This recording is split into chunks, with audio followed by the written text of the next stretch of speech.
नमस्कार दोस्तों, स्वागत है आपका हमारे प्लेटफॉर्म द लाइसेम पर।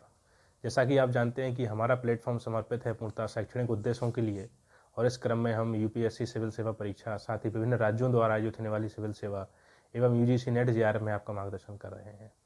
तो मैं आपके साथ कुछ वीडियो लाया था इससे पहले और भारतीय संविधान और राज्य व्यवस्था के लिए एक लेक्चर सीरीज यहाँ हमने शुरू की है और इससे पहले मेरे 2 वीडियो आ चुके हैं। उस क्रम में यह तीसरा वीडियो है आपका। इससे पहले हमने बात की थी कि संविधान और राज्य व्यवस्था में क्या अंतर होता है और उसके बाद जो वीडियो था उसमें बात की थी कि संविधान और संविधानवाद में क्या अंतर है। तो आज हम बात करेंगे राज्य और सरकार में क्या अंतर होता है। तो ये लेक्चर आरंभ करने से पहले, जैसा कि मैंने पहले भी आप लोगों से अनुरोध किया है और निवेदन किया है, आज फिर कह रहा हूँ कि अगर आप द लाइसेम के साथ अपनी तैयारी आरंभ कर रहे हैं तो आप 2 चीज़ों पर विशेष ध्यान दें। एक तो पिछले वर्षों के प्रश्न पत्र लें और दूसरा पाठ्यक्रम अपने साथ हमेशा रखें। एक तो पिछले वर्षों के प्रश्न पत्र, दूसरा पाठ्यक्रम। यही 2 चीज़ें हैं जो आपको सफलता के बहुत करीब लेकर जाएंगी और हमारे पढ़ाने के नज़रिए को क्या है और हमारे पढ़ाने की अप्रोच क्या है, दृष्टिकोण क्या है, उसको आपको समझने में सहायता करेंगी ये दोनों चीज़ें। तो ये दोनों चीज़ें आप हमेशा अपने पास रखें और उसी के साथ अपनी तैयारी को आरंभ करें। तो आइए आज हम शुरू करते हैं राज्य और सरकार। तो राज्य और सरकार, जब भारतीय संविधान और राज्य व्यवस्था पढ़ रहे हैं तो ये दोनों शब्द जो हैं वो बहुत महत्वपूर्ण हो जाते हैं और इनको समझने से ही आप बेसिक समझ और फाउंडेशन समझ विकसित कर सकते हैं। तो राज्य और सरकार को सामान्यतः हम पर्यायवाची के रूप में लेते हैं। हमें नहीं लगता है कि राज्य और सरकार में कोई अंतर होता है, लेकिन जब आप भारतीय संविधान और राज्य व्यवस्था पढ़ रहे हैं तो इन दोनों के बीच अंतर समझना आपके लिए बहुत जरूरी है। तो राज्य क्या है इसको समझते हैं हम। सबसे पहले राज्य के मुख्यतः 4 अंग होते हैं। 4 अंग होते हैं राज्य के। 4 अंग कौन कौन से होते हैं? सबसे पहले है जनसंख्या, फिर है निश्चित भूभाग,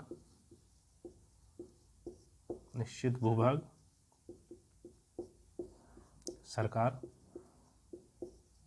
और संप्रभुता।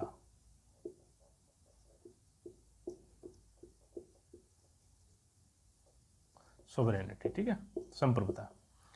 तो किसी भी भूभाग को या किसी भी प्रदेश को, किसी भी देश को, किसी भी राष्ट्र को हम राज्य कब कहते हैं? देखिए, एक तो शब्द होता है, जैसे कि हमने कहा कि किसी भी भूभाग को, किसी भी प्रदेश को, किसी भी देश या राष्ट्र, तो यह जो वर्ड है, यह जो शब्दावली है, यह संवैधानिक शब्दावली नहीं है। जैसे कि हम प्रदेश कह देते हैं, हम राष्ट्र कह देते हैं या हम देश कह देते हैं, यह संवैधानिक नहीं है। जब हम संविधान और राज्य व्यवस्था पढ़ रहे हैं तो हमें वहाँ बार बार राज्य शब्द का प्रयोग मिलता है, देश, प्रदेश और राष्ट्र का प्रयोग नहीं मिलता है। तो हमें यहाँ राज्य को समझने में का प्रयास करेंगे, ठीक है। तो इसलिए राज्य किसी को कहने के लिए आवश्यक है ये 4 तत्व वहाँ हो। एक तो जनसंख्या हो, एक निश्चित भूभाग हो, सरकार हो और संप्रभुता हो। जब किसी देश की निश्चित जनसंख्या एक निश्चित भूभाग में निवास करती है और इसे जनसंख्या भी निश्चित होती है, निश्चित जनसंख्या निश्चित भूभाग में निवास करती है और उसको चलाने के लिए एक सरकार होती है, तो उसे राज्य कहते हैं। तो ये परिभाषा यहाँ भी बन सकती है, लेकिन इसका जो सबसे महत्वपूर्ण पक्ष है राज्य का, वह संप्रभुता कहलाती है, ठीक है। जैसे कि एक उदाहरण से आप समझें कि हम कहते हैं कि भारत एक राज्य है और कभी कभी कह देते हैं कि उत्तर प्रदेश भी एक राज्य है, ठीक है। भारत एक राज्य है और उत्तर प्रदेश भी एक राज्य है। हम पूछते हैं कि आप किस राज्य के निवासी हैं, तो हम उत्तर देते हैं कि हम उत्तर प्रदेश के हैं। या किसी से पूछते हैं, वो कहते हैं हम मध्य प्रदेश राज्य के निवासी हैं। लेकिन जब आप कहते हैं कि आप मध्य प्रदेश राज्य के निवासी हैं या आप हरियाणा के हैं, झारखंड के हैं, वहाँ राज्य शब्द का प्रयोग करना गलत होता है, क्योंकि आप उत्तर प्रदेश एक राज्य नहीं है या मध्य प्रदेश या बिहार या झारखंड एक राज्य नहीं है, वह एक प्रदेश है, एक टेरिटरी है, क्योंकि उनके पास संप्रभु शक्ति नहीं है, वह अपनी संप्रभुता शक्ति को नहीं रखते हैं। तो संप्रभुता शक्ति जो है, संप्रभुता की विशेषता है, वह किसी भी प्रदेश को, वह किसी भी राष्ट्र को, वह किसी भी देश को राज्य बनाती है। वह किसी भी राष्ट्र को या प्रदेश को राज्य बनाती है। वह शक्ति क्या है? संप्रभुता। तो हम समझते हैं कि संप्रभु शक्ति क्या होती है। तो जो राज्य आंतरिक और बाह्य मामलों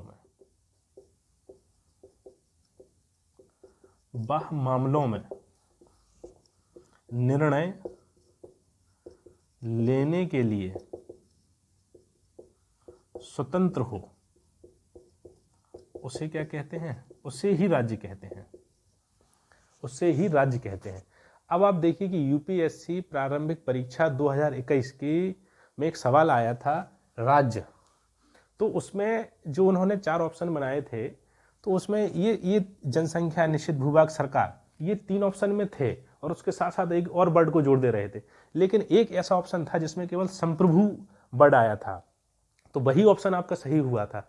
अब आप समझिए कि भारतीय संविधान और राज्य व्यवस्था की अगर कोई किताब आप देखते हैं एनसीईआरटी को छोड़ के, तो वहाँ राज्य की परिभाषा इतनी स्पष्ट रूप से आपको नहीं मिलती है। लेकिन यूपीएससी सवाल कहाँ से पूछ रहा है?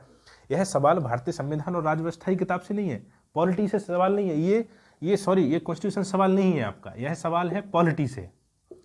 तो मैंने पहले भी आपसे कहा है कि अगर आप तैयारी कर रहे हैं तो आप पिछले वर्षों के प्रश्न पत्रों को देखें और उससे ही समझ में आएगा कि आपको तैयारी के किस क्रम में आगे बढ़ना है। तो जो राज्य का जो आपका उत्तर था वो संप्रभु वर्ड ही से आपको समझ में आ जाता है, क्योंकि राज्य की जो सबसे प्रमुख और मुख्य विशेषता है वह संप्रभुता होती है। और संप्रभुता क्या होती है कि आंतरिक और बाह्य मामलों में निर्णय लेने के लिए जो स्वतंत्र होता है उसे राज्य कहते हैं। तो भारत एक राज्य है क्योंकि भारत आंतरिक मामलों में और बाह्य मामलों में निर्णय लेने के लिए स्वतंत्र है। तो ये हुई राज्य की बात। अब हम करते हैं सरकार की बात।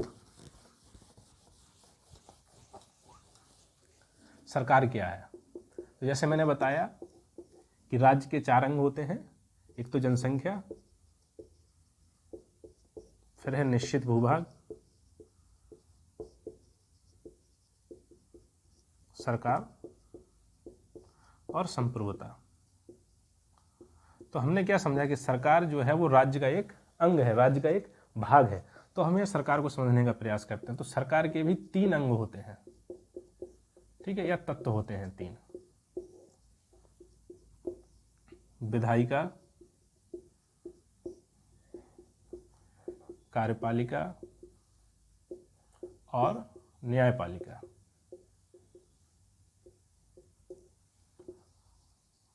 लेजिस्लेटिव,